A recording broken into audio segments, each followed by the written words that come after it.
فیصلہ کیا کہ بھارت کو ایسا تھپڑ رسید کیا جائے جو قیامت تک نہ بھولے۔ مسلح فوج نے مور کے حق میں بھارت کو چھٹی کا دودھ یاد دلایا۔ دفاع کا حق استعمال کرتے ہوئے بھارت کے خلاف نپی تلی جوابی کارروائی کی گئی۔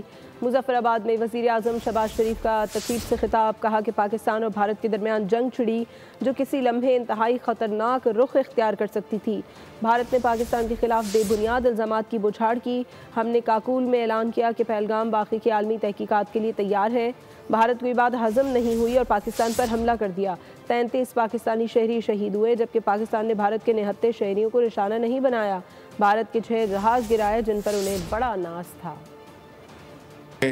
سپہ سالار کا فون آتا ہے اور مجھے انہوں نے کہا کہ وزیر اعظم اب ایک ایسا زوردار تھپڑ ہندوستان کے منہ پر لگایا جائے کہ وہ قیامت تک وہ یاد رکھے گا۔ الفتح مظاہروں کے ساتھ ہندوستان کو چھٹی کا دودھ یاد دلایا۔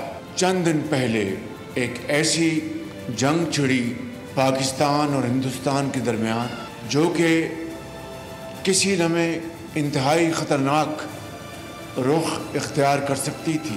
ہندوستان نے اس کی آڑ میں پاکستان کے خلاف بے بنیاد الزامات کی بوچھاڑ کر دی۔ ہندوستان کو یہ بات ہضم نہیں ہو رہی تھی، چنانچہ اس نے پاکستان کے اوپر حملہ کر دیا اور 33 افراد شہید ہوئے، 55 زخمی ہوئے۔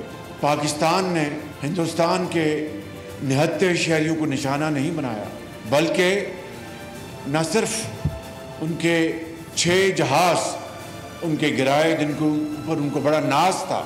9 کی رات کو فیصلہ کیا اب ہم اپنا حق استعمال کریں گے اور دشمن کے اوپر ایک میجرڈ اٹیک کریں گے۔